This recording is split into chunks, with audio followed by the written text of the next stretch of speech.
নির্বাচনের কথা, নির্বাচন তো হলেই তো দেশে গণতন্ত্র চলে আসবে। তবে আজকের আমার যে বিষয়টা তাত্ত্বিক থিওরিটিক্যাল যে ব্যাপারটা আমি আলোচনা করব, এটা একটু মনোযোগ দিয়ে শুনবেন। তোমরা যারা 40-এর নিচে যাদের বয়স, তাদের জন্য এটা জানা খুবই দরকারি, কেননা বাংলাদেশে তোমরাই হচ্ছে সংখ্যাগরিষ্ঠ, তোমাদেরই হাতেই বাংলাদেশ, আগামী দিনের বাংলাদেশ বা বর্তমানের বাংলাদেশ।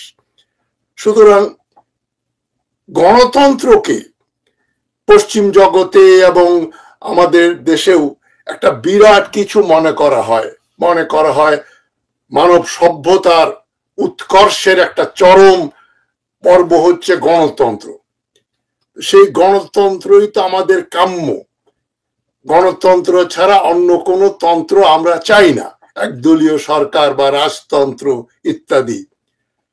কিন্তু প্রকৃতপক্ষে আমাদের দেশে তো এক ধরনের রাজতন্ত্রই চলছে, এই রাজবংশ নইলে আরেক রাজবংশ, এবং রাজবংশের যারা বংশধর, যারা অটোমেটিক্যালি ক্ষমতাধিষ্ঠ হন, তাদের ক্ষমতা এবং প্রভাব প্রতিপত্তি অনেক বেশি।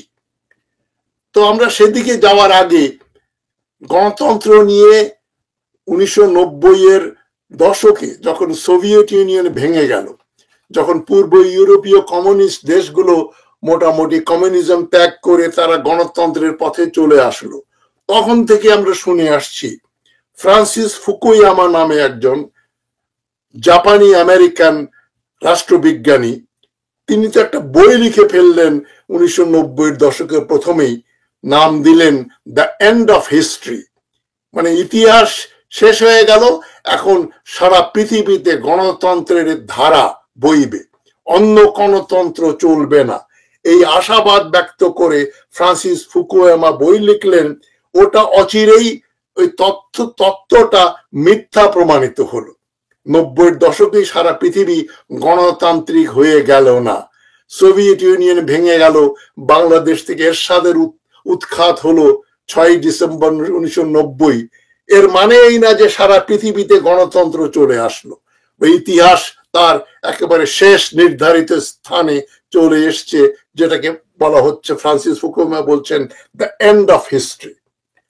গণতন্ত্র কিন্তু বিভিন্ন রকম প্যাকেটে করে আসে না। গণতন্ত্র এমন একটা জিনিস না যে আপনি ঘোষণা করে দিলেন যে আজ থেকে আমরা গণতন্ত্র হয়ে গেলাম।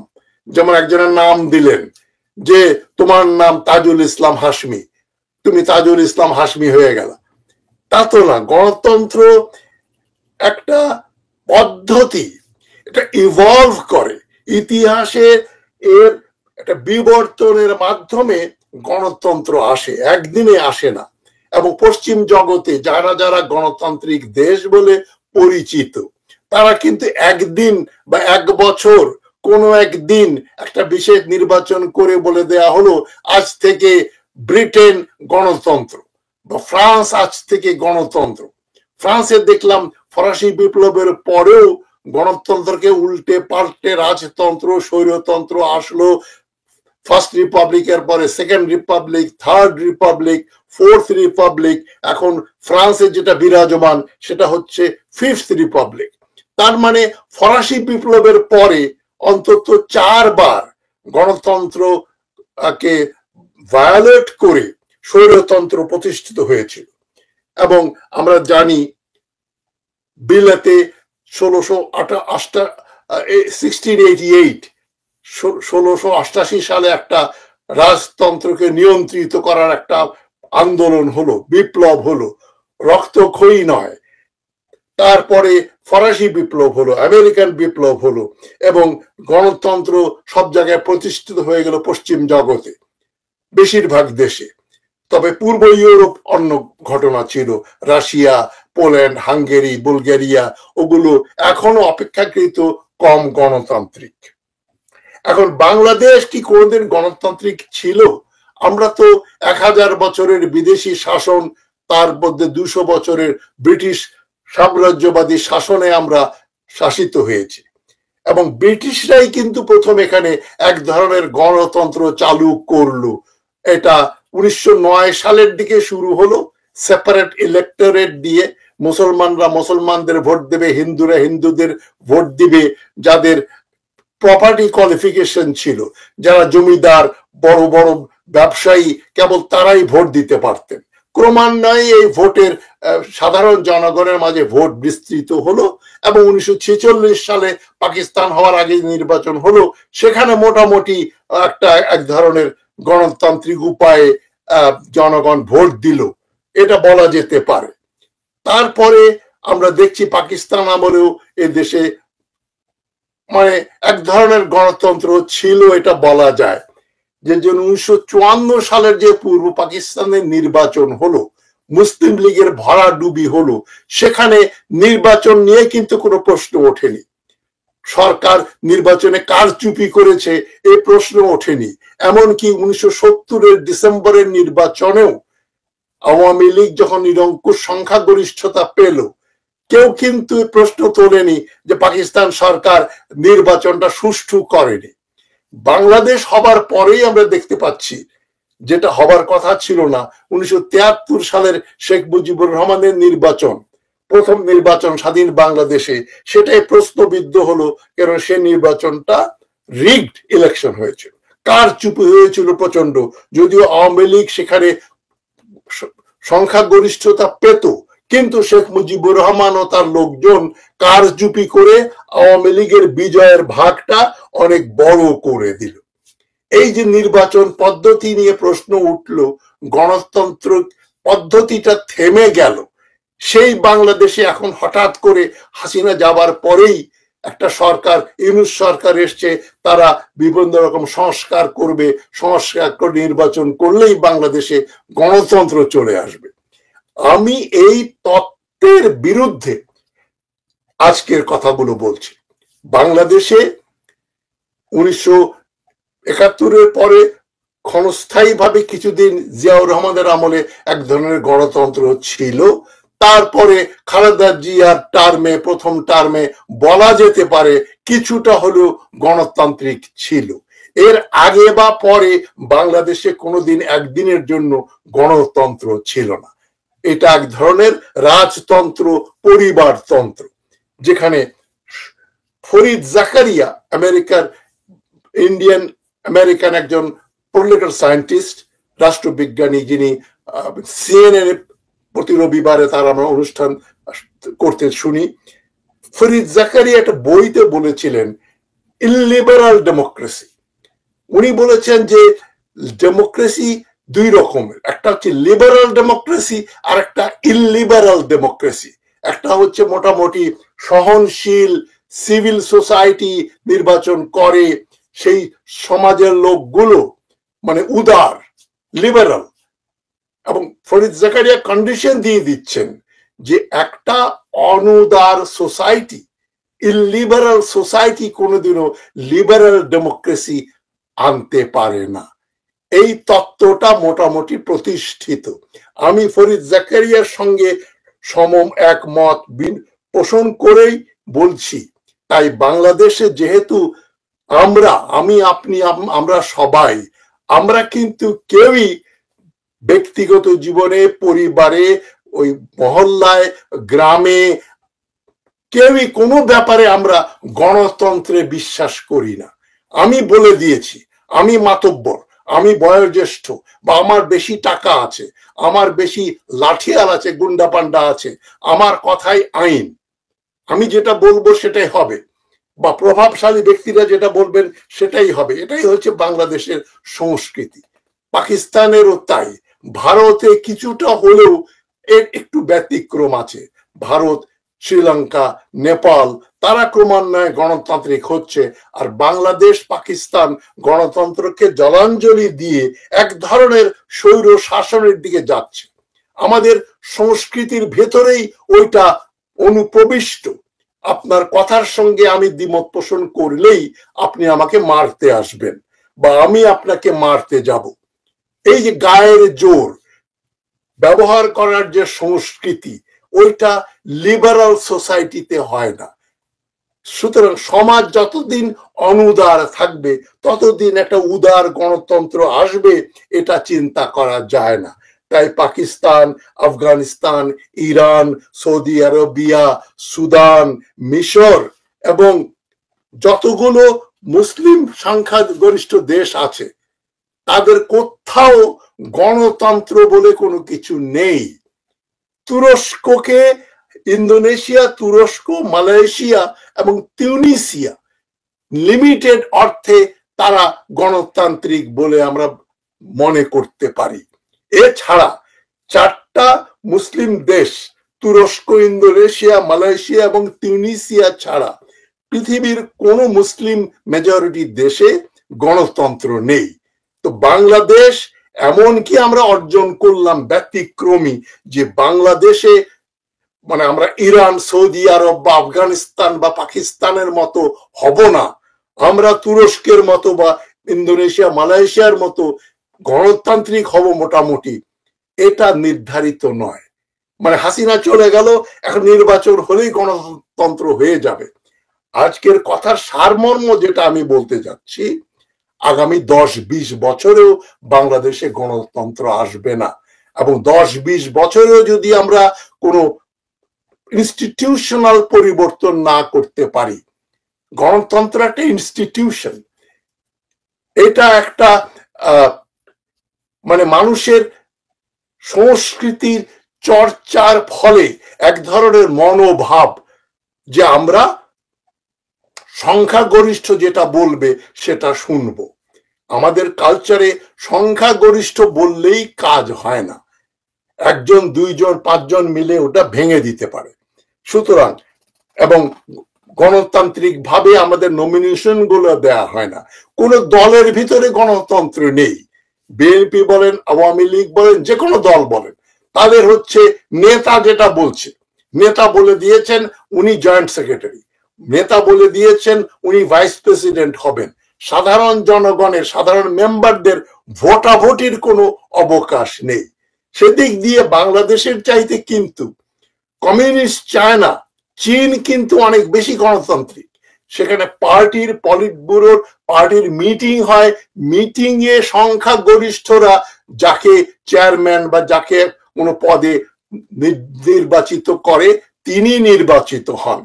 বাংলাদেশের চাইতেও এটা অনেকের কাছে অবাক বিস্ময়ের ব্যাপার হতে পারে, চীনে তো একটাই পার্টি, কমিউনিস্ট পার্টি। চীন কিন্তু বাংলাদেশ বা পাকিস্তানের চাইতে অনেক বেশি গণতান্ত্রিক, কারণ আমাদের দেশে পার্টি লেভেলে কোনো নির্বাচন হয় না।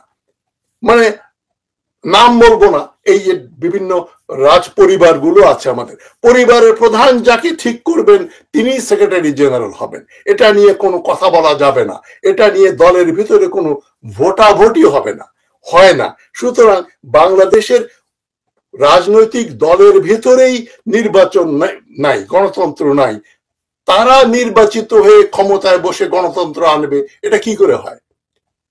দেখেন না আপনি শেখ হাসিনা আসার পরে কি হলো, তার আত্মীয় স্বজন, জেলার লোক, গোপালগঞ্জের লোক, অমুক, তারা বিভিন্ন পদে তাদেরকে বসিয়ে দেওয়া হলো। একই কাজ বিএনপি আমলে হয়েছে, এরশাদের আমলে হয়েছে। বিএনপির আমলে দেখলাম না আমরা, খালেদা জিয়া প্রধানমন্ত্রী, ওনার ছোট বড় বোন মন্ত্রী, এই যে চকলেট আমাকে মন্ত্রী করলো, এটা তো গণতান্ত্রিক হতে পারে না। গণতান্ত্রিক হলে সেটা দলের ভেতরে সবাই মিলে ভোটাভুটি হতো, কোনো ভোটের অবকাশ রাখা হচ্ছে না, নেত্রী বা নেতা যেটা বলবেন সেটাই হবে। এইটা একটা বিপ্লবের পরে, 5ই আগস্টের পরে একটা আমি কিছুটা আশা করেছিলাম যে ধরনের একটা ব্যাপার ঘটবে, বিপ্লব হলো, এখন একটা বিপ্লবী সরকার বাংলাদেশটাকে কমপক্ষে 10 বছর শাসন করবে। কিন্তু বিএনপি সহ বিভিন্ন দল উঠে পড়ে লাগলো নির্বাচন করতে হবে, এবং গণতন্ত্রের জন্য না, ক্ষমতার জন্য। সুতরাং এই এখন ডিসেম্বরে নির্বাচন হোক, আর 2026 সালের জুন জুলাই মাসে হোক, বা তার 6 মাস পরে হোক, 2 বছর পরে হোক, 5 বছর পরে হোক, 10 বছর পরেও যদি নির্বাচন হয় বাংলাদেশে, আমি আপনাদের গ্যারান্টি দিয়ে লিখে দিচ্ছি, বাংলাদেশে আর যাই আসুক গণতন্ত্র আসবে না। গণতন্ত্র বলতে আমরা যেটা বুঝি, যেমন কানাডা, ফ্রান্স, ব্রিটেন, জার্মানি, যুক্তরাষ্ট্র, অস্ট্রেলিয়া, নিউজিল্যান্ড, মালয়েশিয়া এবং মনে করেন তুরস্ক, তাদের কাছাকাছি আমরা যেতে পারবো না। কারণ আমরা একটা পোস্ট কলোনিয়াল সোসাইটি, এখনো কলোনিয়াল হ্যাংওভার, এক ধরনের সামন্তবাদী আর এক ধরনের সাম্রাজ্যবাদী সংস্কৃতি আমাদেরকে লালন পালন করে। এখনো এ দেশে একজন পুলিশ অফিসার বা সামরিক অফিসার হলে তো কথাই নাই, major colonel, brigadier, major general হলে তো লোকজনের কম্পন শুরু হয়ে যায়, ওরে বাপরে বাপ, একজন মেজর জেনারেল। সোজা কথা, এই যে মেজর জেনারেল যে চাকরিজীবী, সে যে জনগণের বস নয়, এই কথাটা জনগণ কিন্তু জানে না, তাকে জানতেও দেওয়া হয় না, তাকে শিক্ষাও দেওয়া হয় না। রাজনৈতিক নেতৃবৃন্দের একটা দায়িত্ব, কাজ হচ্ছে জনগণকে রাজনৈতিকভাবে সচেতন করা, শিক্ষিত করা। এছাড়া গণতন্ত্র আকাশ থেকে পড়ে না, মাটি ফুঁড়েও বের হয় না। সুতরাং বাংলাদেশের গণতন্ত্রের অভিজ্ঞতা খুবই কম, নির্বাচনের অভিজ্ঞতা আছে। সুতরাং পাকিস্তান থেকে শুরু করি না কেন আমরা? 1947 সালে দেশ ভাগ হলো, ভারতে জওহরলাল নেহেরু প্রধানমন্ত্রী হলেন। তার সিদ্ধান্তগুলো, যদিও নেহেরু খুবই জনপ্রিয় ছিলেন, তবুও পার্লামেন্টে আলোচিত হতো, দলের ভিতরে আলোচিত হতো। মোটামুটি বলা যায় 50%, 40% গণতান্ত্রিক ছিল ভারত নেহেরুর আন্ডারে, ইন্দিরা গান্ধী পর্যন্ত। কিন্তু এরপরে সেখানে আমরা ভিন্ন চিত্র দেখছি, এমার্জেন্সি, তারপরে হিন্দুত্ববাদী যে একদলীয় সরকার। তবু নির্বাচনগুলো এখনো সুষ্ঠু হয়, নির্বাচনগুলো কিন্তু এখনো প্রশ্নের ঊর্ধ্বে। সুতরাং আমরা নরেন্দ্র মোদী যতই বদনাম করি না কেন, জোর করে লাঠি পেটা করে লোকজনকে ভোট দিতে দেয়া হয়নি বা জোর করে ক্ষমতা দখল করেছে, ভারতে এটা এখনো হয় নাই। ভবিষ্যতে কি হবে বলা মুশকিল। পাকিস্তানে যেটা হলো, পাকিস্তানের গভর্নর জেনারেল মোহাম্মদ আলী জিন্নাহ, তারপরে লিয়াকত আলী খান, তারা কেউই গণতন্ত্রে বিশ্বাস করতেন না। খাজা নাজিমুদ্দিন গণতন্ত্রে বিশ্বাস করতেন না। হোসেন শহীদ সোহরাওয়ার্দী কিছুটা বিশ্বাস করলেও তিনি কোন ঠাসা হয়েছিলেন। পাকিস্তান আমলে প্রথম দিকে আমরা যেটা শুনেছি, বাংলাদেশে শেখ মুজিবুর রহমান ক্ষমতা বসার পরে ওই একই কথা আমরা শুনতে পাচ্ছি। পাকিস্তানের প্রধানমন্ত্রী, প্রথম প্রধানমন্ত্রী লিয়াকত আলী খান ময়মনসিংহ শহরে একটা বক্তৃতা দিলেন 1949 সালে। তিনি বললেন, আপনারা কেউ ভুলে যাবেন না, মুসলিম লীগ পাকিস্তান অর্জন করেছে। সুতরাং এই পাকিস্তানে আমরা মুসলিম লীগ ছাড়া আর কোন রাজনৈতিক দল সহ্য করব না। তার মানে একদলীয় একটা সরকার গঠন করার পরিকল্পনা নিয়েছেন লিয়াকত আলী খান। ওইভাবেই পাকিস্তান চলল, মার্শাল হলো। কোনোদিনও পাকিস্তান গণতন্ত্রের মুখ দেখলো না। এই ইমরান খান নির্বাচিত হয়ে আসলেন, তাকে কিভাবে উল্টিয়ে পাল্টিয়ে দেয়া হলো। ঠিক একই ব্যাপার বাংলাদেশেও ঘটলো। আওয়ামী লীগ দেশ স্বাধীন করেছে, আওয়ামী লীগ ছাড়া অন্য কোন দল সহ্য করা হবে না। তবু শেখ মুজিবুর রহমান হাসিনার চাইতে অনেকটা বেশি গণতান্ত্রিক ছিলেন, তাই জাতীয় সমাজতান্ত্রিক দল নামে একটা দল গঠিত হলো 72 সালে।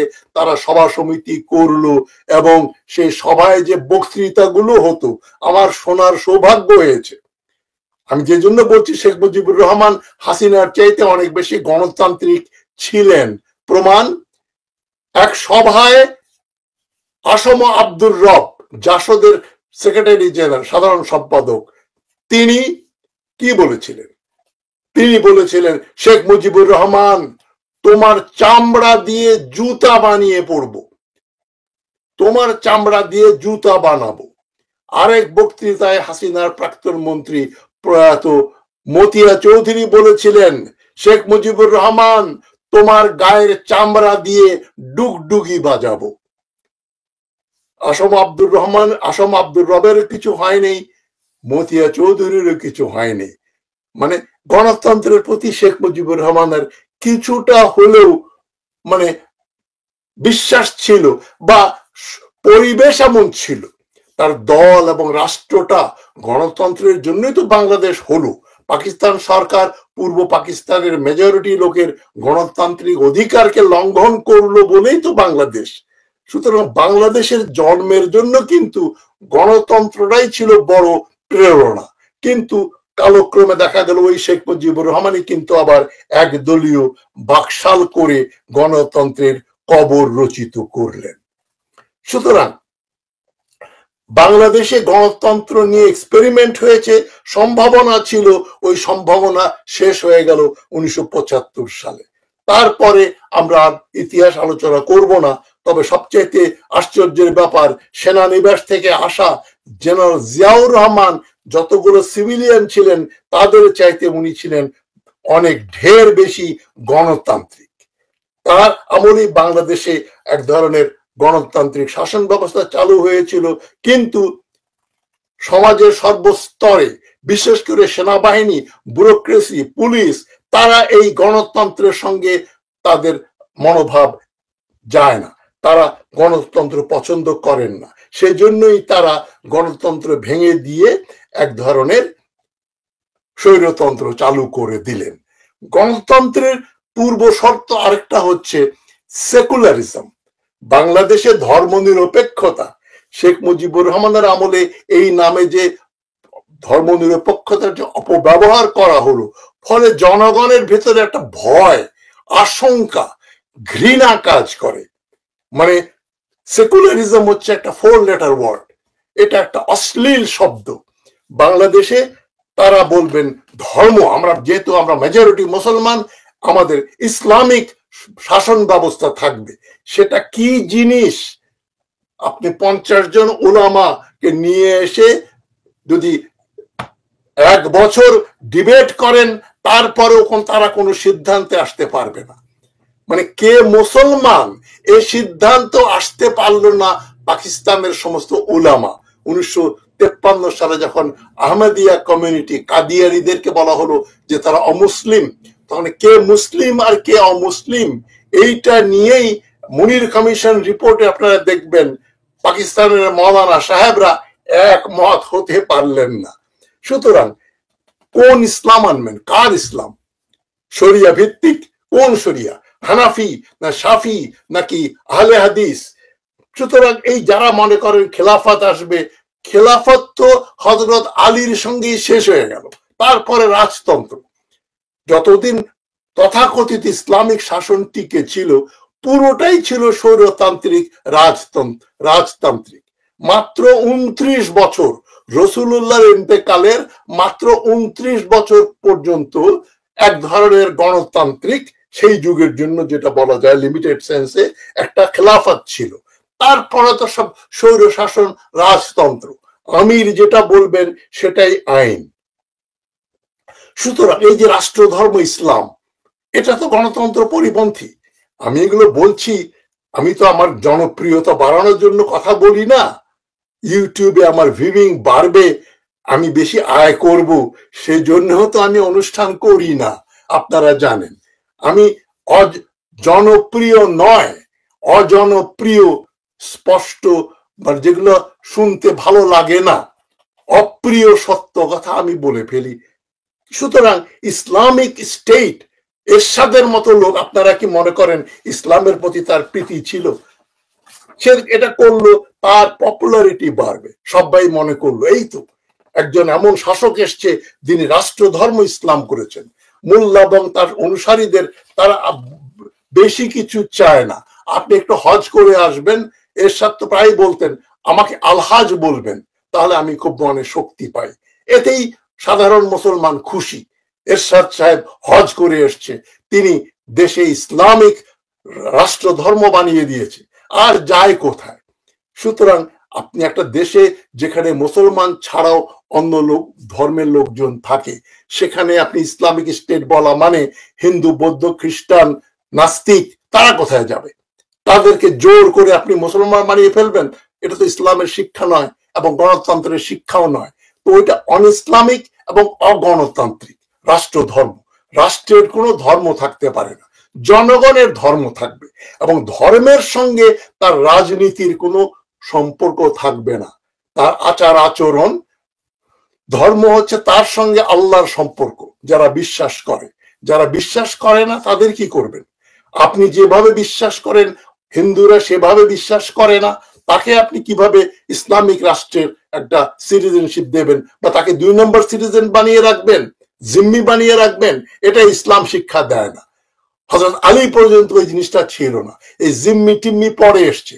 উমাইয়া আব্বাসীয় আমলে, রাজতন্ত্রের আমলে মুসলমান ও মুসলমানের যে পার্থক্যটা প্রকট হয়ে ধরা পড়লো, রসুলুল্লাহ সময় ছিল না এবং আবু বকর, ওমর, ওসমান, আলীর সময়ও ওই ওই পার্থক্যটা ছিল না। আমি ইসলামের ইতিহাসের ছাত্র হিসাবেই বলছি। তবে গালাগালি করেন, যাই করেন, আমার সঙ্গে দ্বিমত পোষণ করেন, আমি সত্য কথাটা বলে যাব। আজকের জন্য না হলেও 50 বছর পরেও যদি আমার এই ভিডিও কেউ দেখে, তখন তারা মনে করবে যে আমি সঠিক কথাই বলেছিলাম। যুগোপযোগী নয়, আমার কথাগুলো জনপ্রিয় নয়, কিন্তু কাউকে না কাউকে তো সত্য কথা বলতে হবে।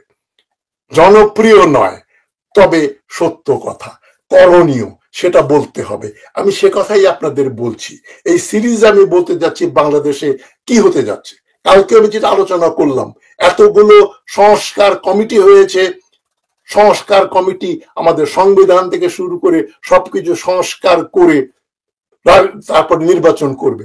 কাদের টেবিলে রাখবেন আপনি সংস্কারের যে প্যাকেজটা? এইভাবে নির্বাচন হবে, এই কনস্টিটিউশনে আমাদের প্রপোর্শনাল রিপ্রেজেন্টেশন হবে, 2 কক্ষ বিশিষ্ট আপার হাউস, লোয়ার হাউস চেম্বার হবে। এগুলো ইমপ্লিমেন্ট করবে কে? ধরেন তর্কের খাতিরে বলে নেই, বিএনপি নির্বাচিত হয়ে আসলো, বিএনপি এ ধরনের কোনো ম্যান্ডেট সাইন করেছে নাকি যে আমরা ক্ষমতায় আসলে এই ইউনূস সরকারের আমলে যে যে রিকমেন্ডেশন গুলো হলো সংস্কারের, আমরা এটা পালন করব? একটু বাধ্যবাধকতা নেই। সুতরাং পুরো জিনিসটাই একটা ফালতু সময় ক্ষেপণ মাত্র। যেটা 19 সরকার করতে পারতেন, নেপোলিয়নের তরবারি তার হাতে ছিল, তিনি ক্ষমতা দখল করে বলতে পারতেন আগামী 10 বছর কোনো নির্বাচন হবে না। এখানে একটা লি কুয়ান ইউর মতো বা দক্ষিণ কোরিয়ার পার্ক চুং-হির মতো একটা সরকার দরকার। আমি মনে করি যে সমস্ত দেশ গণতান্ত্রিক তারা কমপক্ষে 50 বছর, 60 বছর, 100 বছর, 10-20 বছর কমপক্ষে তারা একটা নিয়ন্ত্রিত, মানে এক ধরনের একটা ডিক্টেটরিয়াল গভর্নমেন্টের মাধ্যমে তারা গণতন্ত্রে পদার্পণ করেছে। লি কুয়ান ইউ প্রথম 20 বছর যাবত উনি দেশে কোনো গণতন্ত্র ওই সেন্সে ছিল না, কথা বলার অধিকার উনি দেননি। তো এটা বললে বলবেন আপনি কি আবার বাকশাল করতে চান? শেখ মুজিবুর রহমান যদি সত্যি সত্যি বাকশাল করে যেটা উনি থিওরিটিক্যালি যেটা বললেন সেটা যদি ইমপ্লিমেন্ট করতেন, তাহলে বাংলাদেশ বহু আগে গণতান্ত্রিক হয়ে যেত। মানে একটা বিপ্লবোত্তর সরকার প্রতিষ্ঠিত করার জন্য এক্সট্রা জুডিশিয়াল ক্ষমতা দরকার, আইনের প্রয়োগ, কঠোর হস্তে আইনের প্রয়োগ দরকার, যেটা ইউনূস সরকার করতে সাহস পায়নি। বিপ্লবী সরকারের উচিত যেটা ছিল, যারা যারা মানুষ খুন করেছে তাদের বিচার করা। এখন খুনিরা, জেনারেল ওয়াকারুজ্জামান তার সবচেয়ে বড় প্রতিনিধি, তিনি এখন বহাল তবিয়তে বাংলাদেশের সবচেয়ে শক্তিধর ব্যক্তি। তো সে দেশে আপনি গণতন্ত্র আনবেন কি করে? সুতরাং গণতন্ত্রের জন্য মানসিক প্রস্তুতি দরকার, ইনস্টিটিউশন দরকার। আপনার চাল চলন, আপনার কথাবার্তা, আচার আচরণ, ব্যবহারটা হবে গণতান্ত্রিক। আপনি ভুল বললে হলেই আপনি স্বীকার করে নেবেন যে আমার ভুল হয়েছে। নির্বাচিত পরাজিত হওয়ার পরে এই যে কানাডাতে প্রাইম মিনিস্টার ট্রুডো সরে গেলেন, তিনি কিন্তু বললেন না অমুকে অমুকে ষড়যন্ত্র করে আমাকে সরিয়ে দিয়েছে, আমি কিন্তু ভালো লোক ছিলাম। তারা মেনে নেয়। বিলাতে নির্বাচন হয়, লেবার পার্টি ক্ষমতায় আসলো, কনজারভেটিভ পার্টির নেতা রিজাইন করেন, তিনি কিন্তু দ্বিতীয়বার প্রধানমন্ত্রী হয়ে আসেন না, খুবই কম। উইনস্টন চার্চিল এসেছিলেন, কিন্তু বেশিরভাগ ক্ষেত্রেই আমি হেরে গেলাম, লুজার, আমি আর নির্বাচনে দাঁড়াবো না, আমি আর দলের প্রধান থাকবো না। বাংলাদেশে তো উনি দলের প্রধান থাকবেন, উনি মারা গেলে উনার ছেলে বা মেয়ে বা স্ত্রী দলের নেতা হবেন, তিনি মারা গেলেন তার পুত্রবধূ হবে বা উনি হবেন, ওনার মেয়ে হবে, ছেলে হবে। আমাদের তো এটা ওয়েট করছে। এই যখন বিএনপি যদি ক্ষমতায় আসে আমরা দেখব আবার ওই ওই ডাইনেস্টিক ব্যাপারে সবচাইতে যোগ্য ব্যক্তি ক্ষমতাধীষ্ট হয় না। গণতন্ত্র হবে এমন একটা ব্যাপার যে সরকার প্রধান হবে জনগণের মনোনীত, জনগণের নির্বাচিত। সেটা আগামী 50 বছরেও হবে না। সুতরাং আসল জিনিসটা পরিবর্তনের জন্য বিপ্লব দরকার ছিল, বিপ্লব হয়েছে, কিন্তু এটা একটা এজেন্ডা ভিত্তিক বিপ্লব। হাসিনা হটাও, কিন্তু হাসিনা হটানোর পরে আমরা কি আনবো সে কথাটা ছাত্র সমন্বয়করাও বলেনি, ডক্টর ইউনূসও বলেননি, কেউ চিন্তাও করেনি। সুতরাং একটা ভ্যাকিউমের মধ্যে থেকে হঠাৎ করে আমরা একটা গণতন্ত্র পেয়ে যাব। গণতন্ত্রের জন্য ইউরোপে আমরা কি দেখেছি? প্রথমে রেনেসান্স হলো, পুনর্জাগরণ, রিফর্মেশন, ধর্ম রিফর্ম করা হলো, ক্রিশ্চিয়ানিটি, রেনেসান্স, রিফর্মেশন, তারপরে রাজনৈতিক বিপ্লব। আমাদের কেবল আদা ক্ষেত্রে একটা রাজনৈতিক বিপ্লব হলো, হাসিনা সরে গেল, কিন্তু মনস্তাত্ত্বিক জগতে, সাংস্কৃতিক জগতে কোন রেনেসান্স, ধর্ম সংস্কার, রিফর্মেশন এগুলো হয়নি। কোন রকম রাষ্ট্রযন্ত্র মেরামতের কোনো আয়োজন করা হয়নি, যেটা France, Portugal, Greece, Italy, Germany সর্বত্রই হয়েছে। সুতরাং ইউরোপে গণতন্ত্র আসতে তাদের কয়েকশো বছর সাধনা করতে হয়েছে।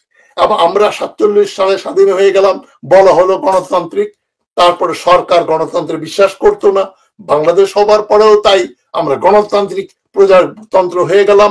সেখানেও গণতন্ত্রের জিনিসটা জনগণ আত্মস্থ করতে পারেনি। গণতন্ত্র আপনার ভেতরে, আপনি আপনার চিন্তার ভেতরে।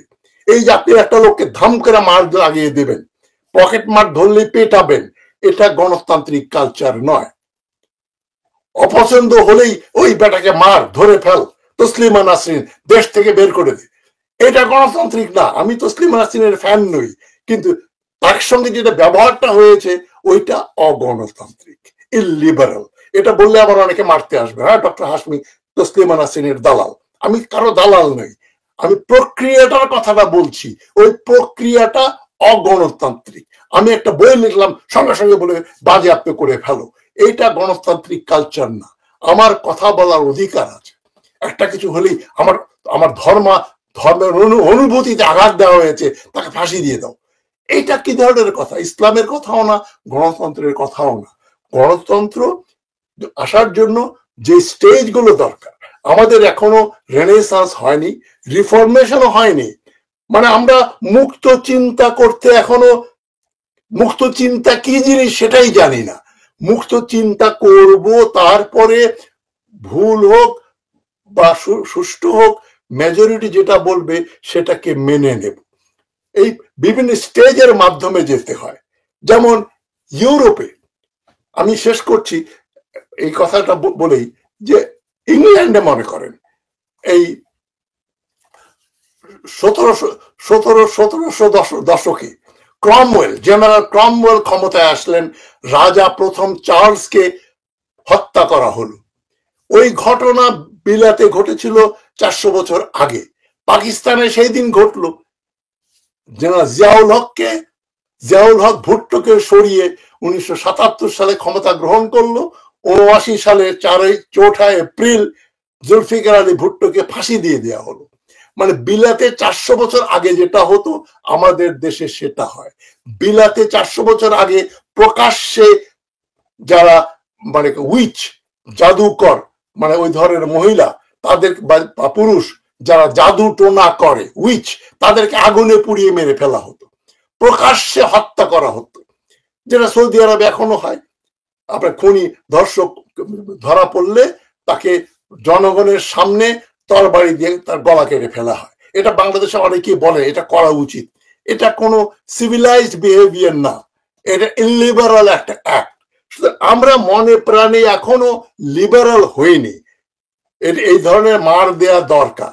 এই যে আর্মি পুলিশ লোকজনকে পেটায়, এটা গণতান্ত্রিক না, এটা ইলিবারাল অ্যাক্ট। তো যখন একটা পুলিশ বা একটা মিলিটারি যখন মানুষকে ধরলো, ধরে পেটালো, এই জন্য যে বিচার হলো না, তার 10-20 বছরের জেল হলো না, তার 10-20 বছরের জেল হওয়া উচিত, এই কথাবার্তা যখন সমাজে হচ্ছে না, তার মানে আমরা মানসিকভাবে স্বৈরতন্ত্র, রাজতন্ত্র, সামরিক বাহিনী, পুলিশ বাহিনী এরা ক্ষমতায় বসে থাকবে, গণতান্ত্রিক ব্যবস্থায় আমরা আসলে বিশ্বাস করি না। বিশ্বাস যেটা করি না সেটা পাবো কি করে? সুতরাং এই সোসাইটি এই বিপ্লবের মাধ্যমে একটা সুযোগ ছিল, আমি পাস্ট টেন্সে বলছি, বিপ্লব তো শেষ, ইউনূস সরকার তো ইউনূস সরকার নন, ইউনূস সরকার মানে ওয়াকারুজ্জামানের সরকার, দেশে কোনো বিপ্লবী সরকার চায় না, তাই বিপ্লবী কোনো ব্যবস্থা গ্রহণ ছাড়া বাংলাদেশে গণতন্ত্র বা আইনের শাসন আসবে না। আইনের শাসনের জন্য আইনের প্রতি শ্রদ্ধা থাকতে হবে। পকেট মার ধরলেই তাকে আপনি পেটাতে পারবেন না, এই যে আপনার হাতের স্বাধীনতা থাকবে না মারার, এটা হচ্ছে লিবারাল ব্যাপার। বিলাতে কোনো পকেট মার ধরা পড়লে লোকজন তাকে পেটায় না। বলবেন আরে বিলাতে কি হয় সেটা আপনারা বলেন, আরে বিলাতে হয়, ওখানে গণতন্ত্র আছে, আপনি যদি গণতন্ত্র চান আপনাকে বিলাতির বা বিলাতি ফ্রেঞ্চ, জার্মান, ইটালিয়ান কিভাবে আচরণ করে, তারা কিভাবে চিন্তা করে, সেই লিবারাল মনটা আনতে হবে, তাহলে গণতন্ত্র বলে একটা জিনিস এখানে প্রতিষ্ঠিত হবে। কিন্তু যেভাবে আমরা এগুচ্ছি, নির্বাচন হবে ঠিকই 2025 বলেন আর 26 বলেন, কিন্তু তারপরেও আগামী 20, 30, 40 বছরে বাংলাদেশে গণতন্ত্র, আইনের শাসন, সব মানুষ সমান আইনের চোখে, ডাইনেস্টিক ব্যাপার যে অমুকের ছেলে বা অমুকের মেয়ে বা অমুকের স্ত্রী ক্ষমতায় বসবে, এটা যেদিন অসম্ভব হবে সেদিনই গণতন্ত্রের দিকে আমাদের উত্তরণ ঘটবে, এর আগে নয়। সুতরাং আমি যেটা বলছি, সুযোগ ছিল ডক্টর ইউনূসের হাতে, উনি সুযোগের সদ্ব্যবহার করলেন না, সাহস পেলেন না। এই সাহসের অভাবেই উনি যত বড় নোবেল লরেটই হোক তিনি ফেল করে গেলেন। সুতরাং আমাদের দেশে নির্বাচন হবে কিন্তু গণতন্ত্র আসবে না, এটাই দুঃখের ব্যাপার, পরিতাপের ব্যাপার। এটা বলেই আমি আবার মনে করি বিপ্লবী চেতনা যেন মরে না যায়, ইনকিলাব জিন্দাবাদ, ওইটা ধরে রাখতে হবে, তাহলে আগামী 10-20 বছর পরে আমরা একটা গণতন্ত্রের রাষ্ট্র হলেও। আসসালামু আলাইকুম প্রিয় দর্শক শ্রোতা, ইতিমধ্যে স্বরাষ্ট্রমন্ত্রী মুখ খুললেন। তিনি বলছেন প্রশাসনের রোগ হলো দলীয় নেতাকর্মীদের তেল দেওয়া। স্বরাষ্ট্রমন্ত্রী, স্বরাষ্ট্র উপদেষ্টা লেফটেন্যান্ট কর্নেল জেনারেল অবসরপ্রাপ্ত জাহাঙ্গীর আলম চৌধুরী বলছেন, আমাদের প্রশাসনের একটি রোগ জারি হয়ে আছে, তা হলো ক্ষমতায় কে আসতে পারে সেই বাস্তবতা থেকে সে দলের নেতাকর্মীদের আগাম তেল দেওয়া। শনিবার 1 মার্চ কক্সবাজার জেলা প্রশাসকের সম্মেলন কক্ষে স্বরাষ্ট্র ও কৃষি মন্ত্রণালয়ের কর্মকর্তাদের সঙ্গে মত বিনিময় শেষে সাংবাদিকদের ব্রিফিংয়ে তিনি একথা বলেন। স্বরাষ্ট্র উপদেষ্টা বলেন, আমরা কোনো দলের বদান্যতায় কাজ করছি না, দেশের কল্যাণে যা যা করণীয় তাই করা হচ্ছে। প্রশাসনের কাউকে কোনো দপ্তর থেকে বলে দেওয়া হয়নি